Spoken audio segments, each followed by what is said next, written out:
당신은 지금 이 순간에도 의미를 만들고 있습니다. 새벽 3시, 잠이 오지 않습니다. 천장을 바라봅니다. 그리고 생각합니다. 나는 왜 사는 거지? 이 모든 게 무슨 의미가 있지? 아침이 오면 출근하고, 일하고, 밥 먹고, 자고, 반복. 무엇을 위해? 친구가 말합니다. 너무 심각하게 생각하지 마. 그냥 살면 되지. 하지만 당신은 그냥 살 수 없습니다. 의미가 없으면 모든 것이 공허합니다. 성공해도, 돈을 벌어도, 사랑을 해도. 그래서 뭐? 라는 질문이 뒤따릅니다. 어떤 사람은 종교에서 의미를 찾습니다. 어떤 사람은 일에서, 어떤 사람은 관계에서. 하지만 그 의미가 흔들리는 순간 모든 것이 무너집니다. 신앙을 잃거나, 일을 잃거나, 사랑하는 사람을 잃거나. 그리고 당신은 다시 그 어둠 속에 섭니다. 내 인생에 의미가 있나? 오늘 우리는 인간 실존의 가장 근본적인 질문 앞에 섭니다. 왜 우리는 의미를 갈구할까요? 왜 의미 없는 삶은 견딜 수 없을까요? 그리고 가장 역설적인 질문. 의미란 정말 존재하는 걸까요? 70년 전 사르트르는 말했습니다. 삶에는 본질적 의미가 없다고. 우리가 의미를 만든다고. 2500년 전 붓다는 말했습니다. 모든 것은 공이라고. 본질도 없고 의미도 없고 실체도 없다고. 하나는 허무주의처럼 들립니다. 하나는 초월처럼 들립니다. 하지만 둘 다 같은 진실을 가리킵니다. 의미는 환상입니다. 그리고 이 환상이 우리를 자유롭게도 가두기도 합니다. 먼저 한 가지 실험을 해봅시다. 당신의 삶의 의미는 무엇인가요? 구체적으로 말해보세요. 나는 가족을 위해 산다. 나는 꿈을 이루기 위해 산다. 나는 세상을 더 나은 곳으로 만들기 위해 산다. 좋습니다. 이제 더 깊이 물어봅시다. 왜 가족을 위해 사나요? 왜 꿈을 이뤄야 하나요? 왜 세상을 더 나은 곳으로 만들어야 하나요? 계속 왜를 물으면 어느 순간 멈춥니다. 더 이상 대답할 수 없습니다. 그냥 그래야 할 것 같아서. 당연한 거 아닌가? 철학자들은 이것을 무한후퇴라고 부릅니다. 모든 의미는 다른 의미에 의존합니다. 그리고 그 의미는 또 다른 의미에 끝이 없습니다. 결국 당신은 선택합니다. 어느 지점에서 이것이 궁극적 의미다라고. 하지만 그것은 사실이 아닙니다. 그것은 당신의 선택입니다. 심리학자 빅터 프랭클은 아우슈비츠 생존자였습니다. 그는 수용소에서 놀라운 것을 발견했습니다. 살아남은 사람들과 죽은 사람들의 차이는 육체적 강함이 아니었습니다. 차이는 의미였습니다. 어떤 사람은 나는 가족을 다시 만나야 해라는 의미로 버텼습니다. 어떤 사람은 나는 이 경험을 증언해야 해라는 의미로 버텼습니다. 의미를 가진 사람은 극한의 고통 속에서도 살았습니다. 의미를 잃은 사람은 육체적으로는 괜찮아도 죽었습니다. 프랭클은 말했습니다. 인간은 고통을 견딜 수 있다. 하지만 무의미한 고통은 견딜 수 없다. 이것은 수용소만이 아닙니다. 일상도 마찬가지입니다. 의미 있는 고통은 견딜만 합니다. 의미 없는 편안함은 견딜 수 없습니다. 당신이 무의미하다고 느끼는 직장에서 월급을 받는 것보다 의미 있다고 느끼는 일을 위해 고생하는 것이 더 만족스럽습니다. 장폴 사르트르는 카페에 앉아 있습니다. 제2차 세계대전이 끝났습니다. 수백만 명이 죽었습니다. 진은 침묵했습니다. 정의는 없었습니다. 사르트르는 깨달았습니다. 삶에는 본질적 의미가 없다고. 그는 유명한 말을 남겼습니다. 존재는 본질에 앞선다. 이것은 무슨 뜻일까요? 당신은 먼저 존재합니다. 그리고 당신이 무엇인지는 당신이 만듭니다. 종교는 정반대를 말합니다. 신이 당신을 만들었고 신이 당신의 목적을 정했다고. 당신에게는 본질이 있고 그 본질을 발견해야 한다고. 하지만 사르트르는 말합니다. 신은 없다고. 아니, 신이 있든 없든 상관없다고. 중요한 것은 당신이 스스로 의미를 만들어야 한다는 것입니다. 이것은 자유입니다. 하지만 동시에 저주입니다. 사르트르는 말했습니다. 인간은 자유로 선고받았다. 당신은 자유롭습니다. 무엇이든 될 수 있고 무엇이든 할 수 있습니다. 하지만 이 자유는 무겁습니다. 왜냐하면 당신이 선택해야 하기 때문입니다. 그리고 선택은 책임을 의미합니다. 당신은 더 이상 신의 뜻이야, 운명이야, 어쩔 수 없어라고 말할 수 없습니다. 당신이 선택했습니다. 많은 사람들이 이 자유를 견디지 못합니다. 그래서 부정직한 믿음에 빠집니다. 스스로를 속입니다. 나는 선택하지 않았어. 상황이, 사회가, 가족이 나를 이렇게 만들었어. 하지만 사르트르는 말합니다. 그것은 거짓말이라고. 당신은 항상 선택하고 있다고. 심지어 선택하지 않는 것도 선택이라고. 사르트르의 가장 급진적인 주장은 이것입니다. 인생의 의미는 당신이 그것에 부여하는 의미다. 누군가 내 인생은 무의미해라고 말합니다. 사르트르는 답합니다. 그렇다면 당신이 의미를 부여하지 않았기 때문이다. 잔인하게 들립니다. 하지만 동시에 해방적입니다. 왜냐하면 이것은 당신에게 권력을 주기 때문입니다. 당신의 인생이 무의미하다면 당신이 의미를 만들 수 있습니다. 다른 누군가의 허락이 필요 없습니다. 신의 승인도, 사회의 인정도 필요 없습니다. 당신이 의미 있다고 선택하면 그것이 의미입니다. 하지만 여기서 문제가 생깁니다. 만약 의미가 주관적이라면 모든 의미가 똑같이 타당할까요? 나치는 인종 정화에서 의미를 찾았습니다. 사르트르의 논리대로라면 이것도 타당한 의미일까요? 사르트르는 이것을 고민했습니다. 그리고 진정성이라는 개념을 제시했습니다. 진정성 있는 의미는 자유를 확장합니다. 자신의 자유뿐 아니라 타인의 자유도. 진정성 없는 의미는 자유를 제한합니다. 타인을 도구로 사용합니다.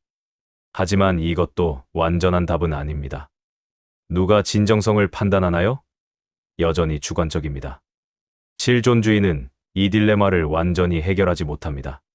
그리고 사르트르도 이것을 알았습니다. 시다르타는 보리수나무 아래 앉아 있습니다. 그는 깨달았습니다. 모든 것은 공이라고. 공은 종종 공허함으로 오역됩니다. 하지만 이것은 허무주의가 아닙니다. 공은 본질 없음을 의미합니다. 모든 것은 원인과 조건에 의해 생겨납니다. 독립적으로 존재하는 것은 없습니다. 고정된 본질을 가진 것도 없습니다. 당신을 생각해 보세요. 당신은 부모, 음식, 공기, 교육, 경험, 관계에 의해 존재합니다. 이것들이 없으면 당신도 없습니다. 그렇다면 진짜 당신은 어디 있나요? 분리할 수 없습니다. 당신은 관계의 그물망입니다. 고정된 나는 없습니다. 의미도 마찬가지입니다. 당신이 이것은 의미 있어라고 말할 때 그 의미는 어디서 왔나요? 당신의 뇌에서? 아닙니다. 당신의 뇌도 원인과 조건의 산물입니다. 사회에서? 아닙니다. 사회도 끊임없이 변합니다. 의미는 고정된 것이 없습니다. 의미는 일시적이고 조건적이고 공합니다. 붓다는 이것을 연기라고 가르쳤습니다. 모든 것은 서로 의존하여 일어납니다. 독립적인 것은 없습니다. 그렇다면 삶의 의미를 찾는 것은 존재하지 않는 것을 찾는 것입니다. 마치 물속에서 물을 찾는 것처럼. 불교는 말합니다. 의미를 찾지 말라고. 이것은 허무주의가 아닙니다. 이것은 집착하지 말라는 것입니다. 당신이 내 인생의 의미는 이것이야 라고 집착하면 그것이 흔들릴 때 고통받습니다. 당신의 의미가 일이라면 은퇴하면 무너집니다. 당신의 의미가 자녀라면 자녀가 떠나면 무너집니다. 당신의 의미가 사랑이라면 이별하면 무너집니다. 불교는 이것을 집착이라고 부릅니다. 그리고 집착이 고통의 원인입니다. 그렇다면 어떻게 살아야 할까요? 의미 없이. 선불교의 한 이야기가 있습니다. 제자가 스승에게 물었습니다. 삶의 의미가 무엇입니까? 스승은 답했습니다. 밥 먹고, 차 마시고, 잠자는 것. 제자는 혼란스러워했습니다. 그것뿐입니까? 그럼 모든 사람이 하는데요. 스승은 말했습니다. 아니다. 대부분의 사람들은 밥 먹을 때 밥 먹지 않는다. 100만 가지 생각을 한다. 차 마실 때 차를 마시지 않는다. 미래를 걱정한다. 잠잘 때 잠자지 않는다. 과거를 후회한다. 이것이 핵심입니다. 의미는 다른 곳에 있지 않습니다. 의미는 지금 여기에 있습니다. 당신이 지금 하고 있는 것, 그것이 의미입니다. 다른 의미를 찾을 필요가 없습니다. 자, 이제 사르트르와 붓다를 연결해 봅시다. 사르트르는 본질적 의미는 없다. 당신이 의미를 만든다. 붓다는 모든 것은 공이다. 고정된 의미는 없다. 둘은 같은 출발점에서 시작합니다. 의미는 본질적으로 존재하지 않는다. 하지만 방향이 다릅니다.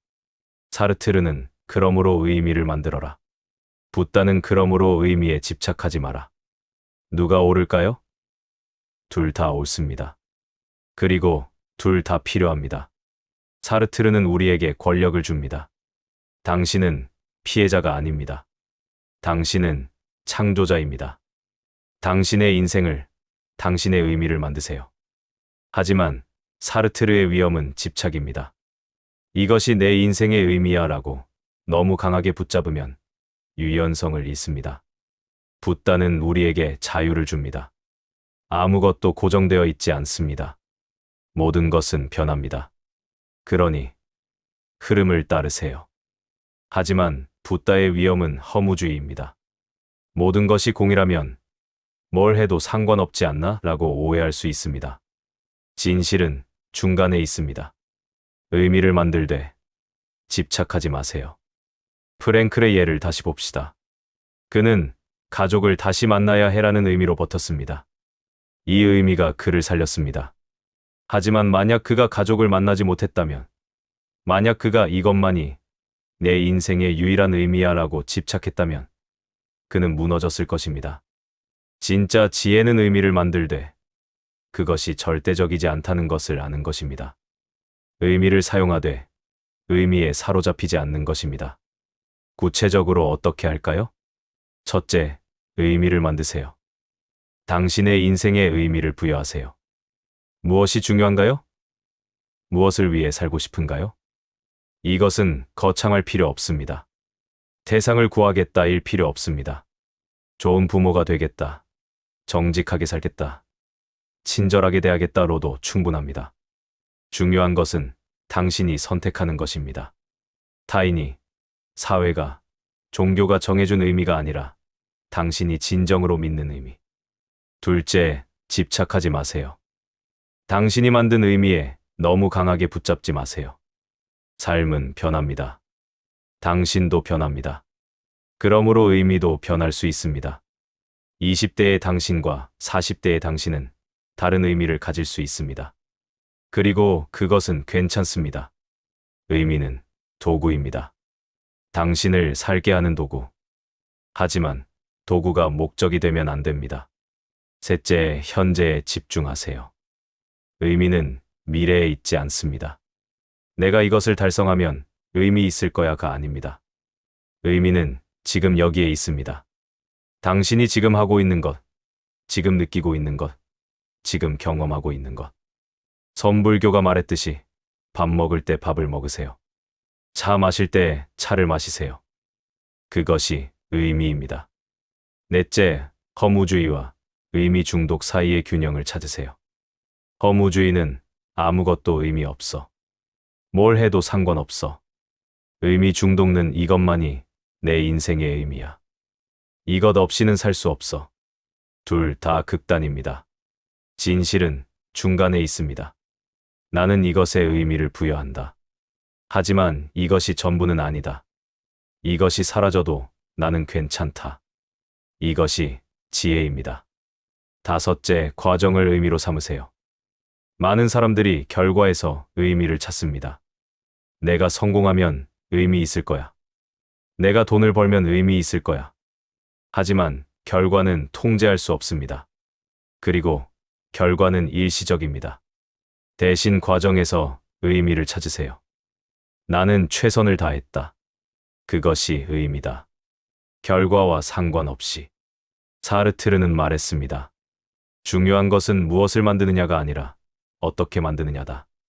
마지막으로 카미의 시지프스 신화를 인용하겠습니다. 시지프스는 바위를 산 위로 밀어 올려야 합니다. 영원히. 바위는 항상 다시 떨어집니다. 무의미한 노동입니다. 하지만 카미는 말합니다. 우리는 시지프스가 행복하다고 상상해야 한다. 왜일까요? 시지프스가 의미를 찾았기 때문이 아닙니다. 시지프스가 의미를 찾지 않았기 때문입니다. 그는 그냥 바위를 밉니다. 그것이 그의 운명입니다. 그리고 그는 그것을 받아들였습니다. 의미를 찾는 것을 멈출 때 당신은 자유로워집니다. 오늘 밤 자신에게 물어보세요. 나는 왜 의미를 찾고 있나? 의미가 없으면 정말 살 수 없나? 만약 내 인생의 본질적 의미가 없다면 그것은 비극인가 자유인가? 나는 지금 이 순간을 살고 있나? 아니면 의미를 찾느라 현재를 놓치고 있나? 그리고 내일 한 가지를 시도해 보세요. 하루 동안 의미가 뭐지? 라고 묻지 마세요. 그냥 하세요. 밥 먹을 때 밥을 먹으세요. 일할 때 일하세요. 쉴 때 쉬세요. 의미를 찾지 않고 사는 것이 어떤 느낌인지 경험해 보세요. 인간은 의미 없이는 견디지 못한다고 합니다. 하지만 진실은 이것입니다. 인간은 의미를 찾는 것 없이는 견디지 못합니다. 의미 자체가 아니라 의미를 찾는 행위. 그리고 그 행위를 멈출 때 역설적으로 모든 것이 의미로 가득 차 있다는 것을 발견합니다. 사르트르가 말했듯이 당신이 의미를 만듭니다. 붓다가 말했듯이 모든 것은 이미 완전합니다. 의미를 찾지 마세요. 그냥 사세요. 그것이 가장 큰 의미입니다. 오늘 이야기가 당신에게 작은 깨달음이라도 전할 수 있었기를 바랍니다. 이처럼 깊은 심리적, 철학적 통찰을 통해 당신의 삶을 변화시키는 이야기는 계속될 것입니다. 만약 오늘 영상이 도움이 되셨다면 좋아요를 눌러주시고 채널을 구독해주세요. 여러분의 관심이 저희가 더 좋은 콘텐츠를 만드는 큰 힘이 됩니다. 또한 이 영상에 대한 여러분의 생각을 댓글로 남겨주시면 저희에게 큰 영감과 소중한 의견이 될 것입니다. 다음 영상에서 다시 만나겠습니다. 감사합니다.